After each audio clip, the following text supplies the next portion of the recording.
Os socialistas galegos volveron elixir un ano máis a Rianxo, Berce de Castelao, para celebrar o Día de Galicia.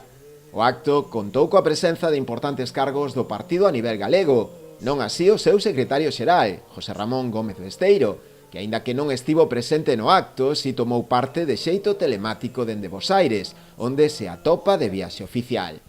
Besteiro aproveitou este Día Nacional de Galicia para reivindicar o papel decisivo da emigración na construción do país e advertiu de que os socialistas defenderán con firmeza os dereitos recoñecidos aos seus fillos e netos a través da Lei da Memoria Democrática. Na súa intervención defendeu a Galicia exterior, poñéndoa no centro do presente e do futuro do país. E aproveitou tamén o acto para incidir na necesidade de abrir unha nova etapa no autogoberno galego, mediante a reforma do Estatuto de Autonomía, co que, segundo el, se poderían acadar máis competencias, máis recoñecemento político e máis capacidade para decidir.